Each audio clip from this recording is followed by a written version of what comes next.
We were walking towards an Asian family. There were 7 of them. None of them were higher than my chest. Now, does that mean I think all Asian people are short? No, of course not. I know Asian people are taller than me. I'm just telling you these are the facts of this particular story. So the grandparents passed us, and then the parents passed us, and the children passed us. And my son slowed down, and he looked at me, and he goes, "Do you think Godzilla was just a normal-sized lizard?"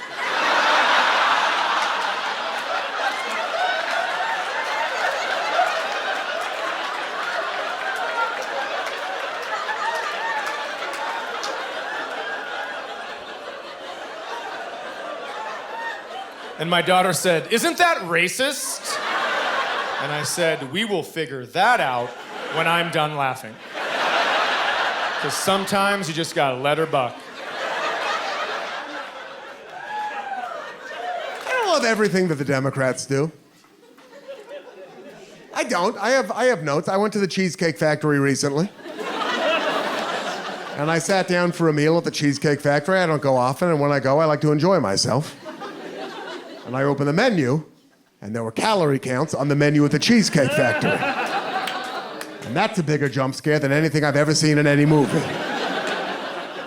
And I know the Republicans didn't do that.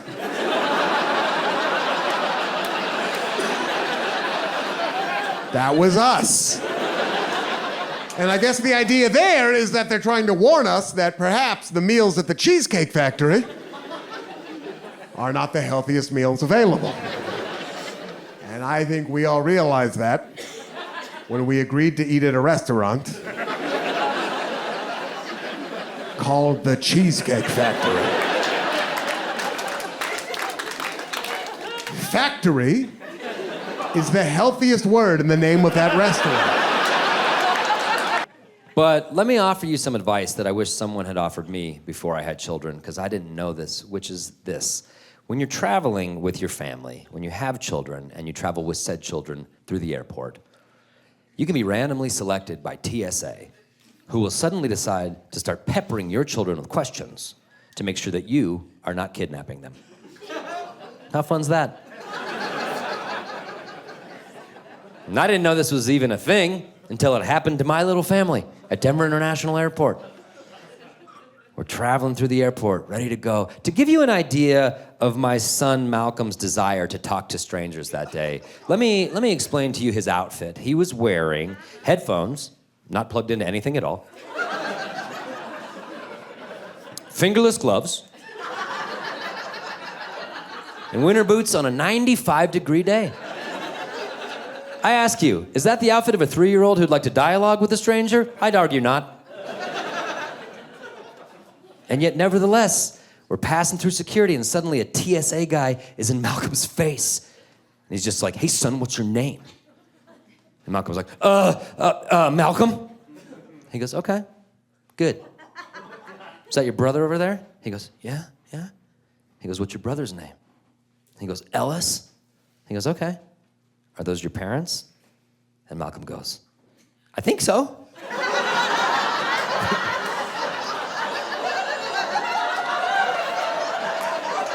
Can you think of a worse answer than "I think so"?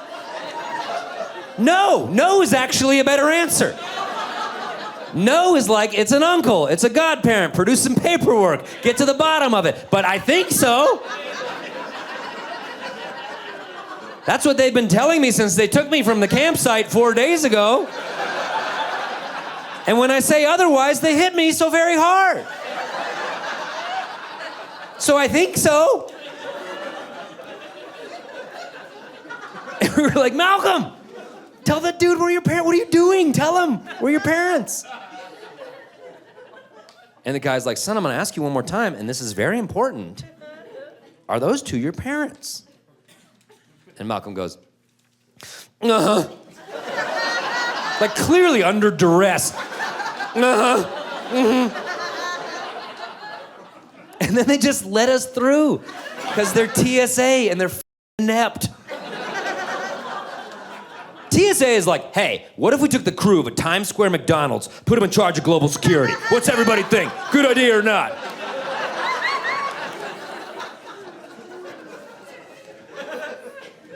We get through the x-ray machine miraculously. I'm retrieving my bag, and this other dad who was in line, he came up to me and he goes, I'm not gonna lie, dude, that made me nervous.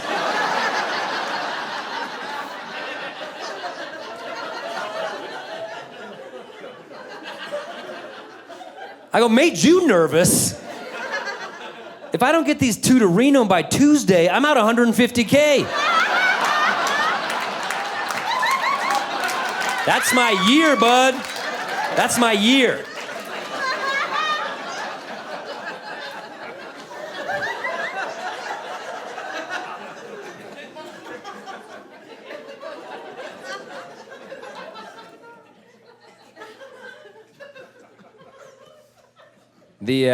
The exception to the rule of Malcolm's shyness is women. He likes talking to women. In fact, he'll only talk to women, which I so get. Men are the worst. If I had the option of never talking to a man again my entire life, I would take that option. But men keep talking to me, and it feels rude not to respond, so I have to engage.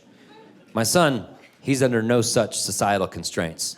He can talk to whoever he wants to talk to, and he's decided that's only going to be women. So the other day, we were at the park, and we were playing Delivery Guys, because my son will only play working class games. Yeah. Delivery Guys, firefighters, EMTs, construction workers. Something lets me know he doesn't respect what I do for a living at all.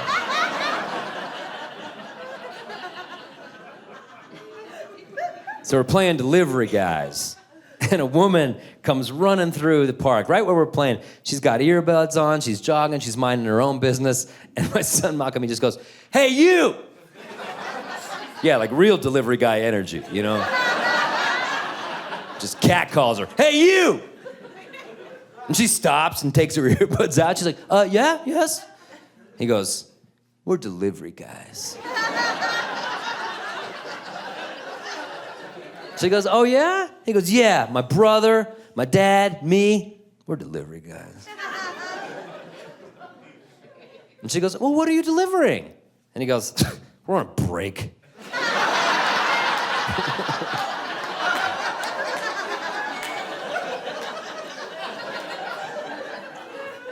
Like, I'm not pretending to know my son's eventual sexual preference. But if he ever decides that it is, in fact, women, he's already gaslighting at a high school level. Once he figures out that women love it when you tell him to smile more, he's gonna crush.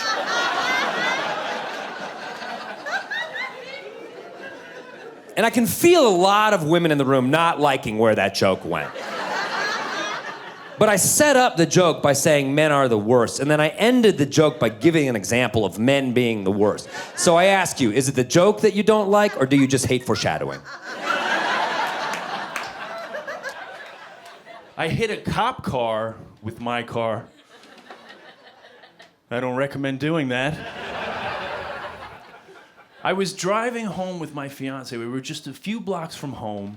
We were passing by this cafe that I go to from time to time. I noticed it peripherally that they were open later than usual. So I turned my head like, oh, they're open later than usual. When I turned back, the words police were getting closer and closer. I rammed into the cop car's bumper, and my fiance, to her credit, didn't say anything, but I could just feel everything she was thinking. I was like, you're right. You're absolutely right about all of it.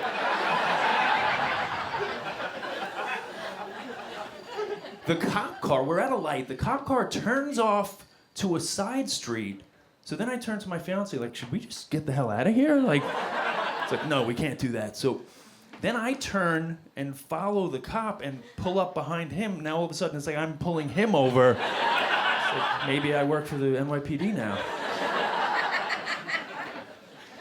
So then we're just sitting and waiting. Cop finally gets out, ambles over. First thing he says is, bad idea hitting a cop car. I was like, yeah, actually, it wasn't my idea. It just happened. Then he was kind of like pacing around. Like, remember when you were a kid and your parents were almost like searching for the punishment? They were beside themselves.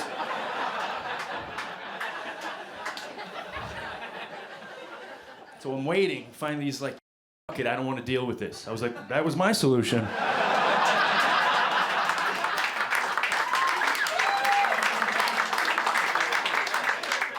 Then he goes, you were never here. Which I thought was almost existential. Like, are any of us ever really, truly here? Then he turns and walks back to his car. As he's about to get in, he turns back and says, oh, are you okay? I was like, yeah, we're fine. Are you okay? He's like, yeah. Gets into his car, drives away. I turn to my fiance and say, I don't know what these black folks are complaining about. That could not have been a more pleasant exchange. I felt safe. I felt protected. I felt like my life mattered. That was dark. Speaking of dark, I'm black. I am. I'm black. My whole body's black. Y'all notice that? Except this part. Ain't that weird? This is weird. This is not black. This is very weird. I remember as a kid that they would ask me questions like, why you white on one side, black on the other? I was like, I don't know. I guess I ain't fully hit my growth spurt. I don't know why it works out though. Anytime I get pulled over, hey officer, I was.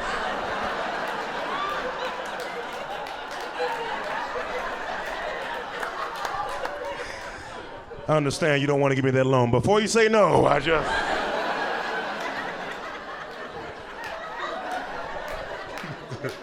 it just comes in handy. So, that was stupid. That's what it deserved. Dr. Pimple Popper. Another good one that makes you feel good. Again, we have these down days, these down weeks. Life gets tricky, man. People don't talk about it enough that just how much certain shows can just give you that mood boost that you're looking for. Could really turn the entire year around. Dr. Pimple Popper is a show where you're like, man, I needed this. I was having a weird off week. I missed my best bud's birthday. I was late on a cable payment. Then you turn on Pimple Popper and you're like, at least I'm not that guy. You know what I'm saying? At least I'm not walking into her office like, hey, I got a foot on my shoulder. You got any cream for the shoulder foot, Dr. Pimple Popper? It's like, Jesus, Grover, how'd you escape Sesame Street? Got out of your contract? I like saying thank you to the pilot when I walk off the plane. I like doing that. How many people say thank you to the pilot when you get off the plane? All right. It's a decent amount, but it's not everybody. What's wrong with you? Why are you gonna be a jerk? That's all they want. That's all a pilot wants. If you fly, that's the first thing. As soon as they park, the door just flies open at the front. They're just like...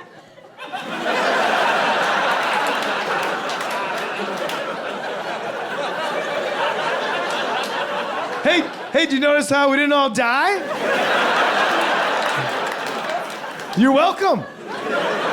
You're welcome for that. I did that for you. And we all just shuffle off in our pajama bottoms and Crocs, like, don't make eye contact with me. So rude. That's all they want is the thank you for that job. They're up there. They're tucked in up there. They are tucked in with dress shoes the whole time. And we're back there with like half a in sweatpants. Like,